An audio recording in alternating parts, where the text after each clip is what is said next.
بسم اللہ الرحمن الرحیم۔ تو اللہ رب العزت نے 15ویں پارے کے شروع میں اس کا ذکر کیا ہے، سبحان الذی اسری بعبدہ لیلا من المسجد الحرام الی المسجد الاقصی۔ پاک ہے وہ اللہ جس نے اپنے بندے کو سیر کرائی، کہاں سے لے کر کہاں تک؟ لاہور سے لندن، ہاں جی، لاہور سے پیرس یا کراچی سے پیرس نہیں، ایک مسجد حرام سے شروع کی اور مسجد اقصیٰ تک کی سیر کرائی، اور پھر مسجد اقصیٰ سے آسمانوں کو۔ تو مسجد حرام سے لے کر مسجد اقصیٰ تک کا سفر اسراء ہے، اور وہاں سے آسمانوں کو چڑھنا اور آسمانوں کی سیر وہ معراج ہے۔ تو اللہ رب العزت نے اس واقعے کے اندر بے شمار حکمتیں رکھی ہیں، ہمارے لیے سبق رکھے ہیں۔ تو ان سبقوں پر نظر ہونی چاہیے، نہ کہ میلے ٹھیلے پر اور کھانے پینے کی محفلوں پر اور موج میلے پر، بلکہ وہ سبق سیکھیں کہ واقعہ معراج سے ہمیں سبق کیا ملتا ہے۔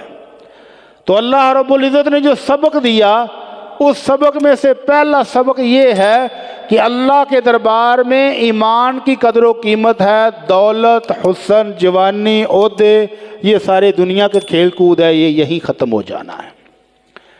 اگر اللہ نے بہت بڑی دولت دی ہے تو وہ بھی ادھر ہی چھوڑ جانی ہے، اگر حسن اور جوانی ہے وہ بھی ڈل جانا ہے، اگر عہدے اور منصب ہیں تو وہ بھی ایک دن ریٹائرڈ ہونے کے بعد وہ بھی ختم، اور باقی رہ جانا ہے تو ایمان اور اس کی طاقت اور اس کے ثمرات رہ جائیں گے۔ کہاں سے واقعہ ملا؟ اللہ کے نبی صلی اللہ علیہ وسلم کہتے جب اللہ نے مجھے آسمانوں کی سیر کرائی تو ایک جگہ بڑی زبردست قسم کی خوشبو آئی، چلتے چلتے خوشبو آئی بڑی زبردست۔ تو میں نے جبریل سے پوچھا، جبریل یہ خوشبو کیسی ہے؟ تو جبریل کہتے ہیں اللہ کے رسول صلی اللہ علیہ وسلم، یہ فرعون کی بیوی کی خادمہ جو ان کو کنگھی کیا کرتی تھی، اس کی اور اس کے بچوں کی رہائش گاہ ہے، وہاں سے خوشبو آ رہی ہے۔ سبحان اللہ، ایک نوکرانی، ایک خادمہ، اس کے گھر سے اتنی خوشبو آ رہی ہے کہ امام الانبیاء بھی رکے کہ یہ خوشبو کیسی ہے۔ تو جبریل نے بتایا اللہ کے رسول فرعون کی بیوی کی خادمہ اس کو کنگھی کر رہی تھی تو اس کے ہاتھ سے کنگھی گر گئی، تو وہ کہتی ہے بسم اللہ۔ ہماری مائیاں کیا کہتی ہیں؟ کچھ اور ہی کہہ دیا نے۔ تو اس نے کہا بسم اللہ، اللہ کے نام سے۔ اور فرعون کی پوری قوم تو فرعون کو ہی اپنا گاڈ مانگتی تھی، اپنا الہ مانتی تھی، اپنا رب مانتی تھی۔ تو فرعون کی بیوی حیران ہوئی کہ یہ تو نے کس کا نام لیا ہے؟ وہ کہنے لگی ربی و ربک اللہ، یہ میں نے اس اللہ کا نام لیا جو میرا بھی رب ہے تمہارا بھی رب ہے۔ تو وہ اور پریشان ہوئی کہ فرعون کے علاوہ بھی تمہارا کوئی رب ہے؟ کہنے لگی ہاں، میرا اور تمہارا اور اس فرعون کا رب وہ اللہ ہے اور کوئی نہیں ہے۔ فرعون کو پتہ لگا تو وہ تو آگ بگولا ہو گیا کہ پوری پاکستان، پوری دنیا میں، پوری حکومت میں میری ڈنکا چلتا ہے اور سارے لوگ مجھے رب مانتے تھے، میرے ہی گھر چ میرے ہی منکر پھرتے نے۔ اس نے آگ جلائی اور کہا اس پوری فیملی کو آگ میں پھینک دو۔ ایک ایک کر کے ماں کے سامنے اس کی پوری فیملی کو آگ میں پھینک دیا گیا۔ اینڈ پر ایک دودھ پیتا بچہ اور ماں رہ گئی۔ ماں کو پھینکنے لگے تو ماں نے بچے کی طرف دیکھا تو دل پسیج گیا کہ یہ بیچارہ تو ابھی دودھ پی رہا ہے، اس کو بھی آگ میں پھینکیں گے۔ اس بچے کو اللہ رب العزت نے بولنے کی طاقت دی، تو وہ بچہ کیا کہتا ہے؟ اماں اقتحمی فإن عذاب الدنیا احون من عذاب الآخرہ۔ اماں مار دے چھلانگ، یہ دنیا کی سزا کچھ بھی نہیں ہے، آخرت کی سزا ہے اصل۔ اماں اس سے بچ جائیں گے، مار دے چھلانگ۔ تو اس چھلانگ کی وجہ سے اللہ نے مقام اور مرتبہ کیا دیا ہے کہ امام الانبیاء گزرتے ہوئے بھی رکتے ہیں کہ یہ خوشبو کہاں سے آ رہی ہے؟ یہ ایمان کی خوشبو ہے، دولت کی نہیں ہے، عہدوں کی نہیں ہے، حسن جوانی کی نہیں ہے، یہ ایمان کی خوشبو ہے جو وہاں سے آ رہی تھی۔ تو پہلا سبق کہ ایمان کی قدر و قیمت ہے، اگر ایمان نہیں تو خواہ نبی کا قریب ترین رشتہ دار بھی ہو کچھ فائدہ ہونے والا نہیں ہے۔ امام الانبیاء صلی اللہ علیہ وسلم فرماتے ہیں من بطأ بہ عملہ لم یسرع بہ نسبہ، جس بندے کو اس کے اعمال جنت تک نہ لے کر پہنچ سکے، رشتہ داری کوئی کام نہیں آنے والی۔ कौन सी रिश्तेदारी काम आ सकती है? इब्राहीम अलैहिस्सलाम के सगे बाप बेटे की दावत पर मुसलमान नहीं हुए तो कल क़यामत का दिन होगा। अल्लाह के नबी सल्लल्लाहु अलैहि वसल्लम फरमाते हैं कि इब्राहीम अलैहिस्सलाम जब आएंगे तो इब्राहीम के वालिद भी दूर से आएंगे और बेटे को देकर कहेंगे कि बेटा आज मैं तेनू मान गया कि वाकई तू सच्चा है। आज जहन्नम जब सामने आंखों के सामने देखेगा बाप तो मान जाएगा कि इब्राहीम अब मैं तुम्हें मानता हूं कि बुतों की बात नहीं करनी चाहिए थी, लेकिन अब वक़्त ख़त्म हो गया। वक़्त कब तक है? जब तक इस दुनिया में मौजूद हैं।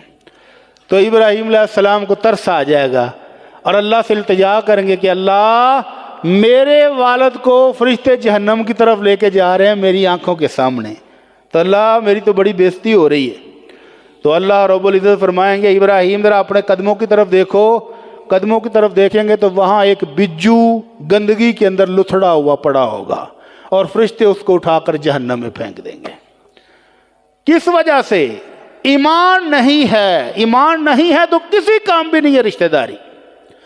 नूह अलैहिस्सलाम का सगा बेटा सामने पहाड़ पर बैठा है, कहा बेटा आ जाओ अल्लाह का अजाब आ रहा है, मेरी कश्ती में सवार हो जाओ। हालांकि बिठाने की इजाज़त नहीं थी। कश्ती में बिठाने की इजाज़त किनको थी? जो ईमान लाए हैं, सिर्फ उनको। अल्लाह ने कहा था नूह आप भी बैठ जाओ और तमाम मोमिनों को बिठा लो, किसी काफिर को नहीं बिठाना, किसी गैर मोमिन को नहीं बिठाना। लेकिन वालिद थे, दिल पसीज गया, तरस आ गया, तो आवाज़ मारी बेटा अल्लाह का अजाब आने वाला, आ जा। तो बेटा मुतकब्बर गुरूर नाफरमान कहने लगा मैं पहाड़ की चोटी पर चढ़ जाऊंगा, पानी किन्ना को आ जाना है, बच जाऊंगा। वालिद ने कहा ला आसिम अल-यौम, बेटा आज किसी चीज़ को बचाने वाला अल्लाह के सिवा कोई नहीं है, आ जा। नहीं माना। अभी बातचीत हो ही रही थी कि लहर आई और बेटा वो आंखों के सामने गर्क हो गया। तो बचेगा कौन? जिसके पास ईमान होगा। जिसके पास ईमान नहीं है वो मेराज की रात नफल पड़े, वो शब बरात में नफल पड़े, कोई फ़ायदा नहीं होने वाला। अगर ईमान की दौलत नहीं है, पक्का पुख्ता ईमान आमना के लाल सल्लल्लाहु अलैहि वसल्लम पर, तो देगे चढ़ाई हुई किसी काम की नहीं है। रस्म रवाज, मेले ठेले, शुगल मेला लगाने का कुछ भी फ़ायदा होने वाला नहीं है। आमना के लाल सल्लल्लाहु अलैहि वसल्लम के सगे चचा, मैंने पहले बताया कि जब तक अल्लाह के नबी दुनिया में थे चचा जिंदा था, किसी की जुर्रत नहीं थी कि चचा के होते हुए भतीजे की तरफ कोई मैली आंख से देख भी जाए।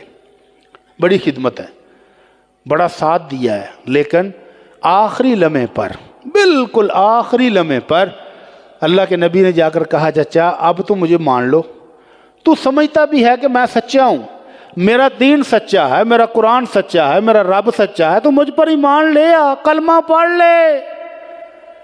चचा ने पढ़ना चाहा लेकिन गंदे दोस्त, बुरी दोस्तों की मजलिसों से बचो। बुरे दोस्त उमैया और अबू जहल पास बैठे थे, कहने लगे उस्ताद सरदार हुण जांदे जांदे खानदान नूं लीक ना ला जाई, सारी उम्र जिस दीन को नहीं माने, आप अगर मानोगे तो लोग बातें करेंगे। तो सरदार की जुबान से आखिरी कलमा क्या निकला? भतीजे अगर लोगों की लान तान तानों का डर ना होता तो मैं तुम्हारी आंखें जरूर ठंडी करता। और आखिरी कलमा जुबान से यह निकला कि मैं अपने बाप दादा के दीन पर, बुत परस्ती पर मर रहा हूं। अल्लाह अकबर।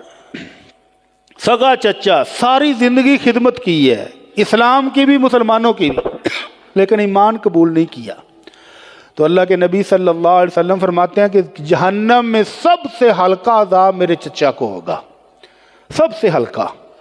और वो क्या है कि वो जहन्नम का हिस्सा जहां आग बुझ चुकी है, सिर्फ राख होगी, वहां पर मेरे चचा को जहन्नम के सिर्फ 2 जूते पहनाकर खड़ा किया जाएगा, लेकिन उन जूतों की वजह से दिमाग ऐसे उबलेगा जैसे हंडिया उबलती है। ईमान नहीं तो रिश्तेदारी किसी काम नहीं है। पहला सबक मेराज का ये है कि ईमान के बगैर कोई काम नहीं आएगी रिश्तेदारियां, ओहदे, मनसब, हुस्न, जवानी।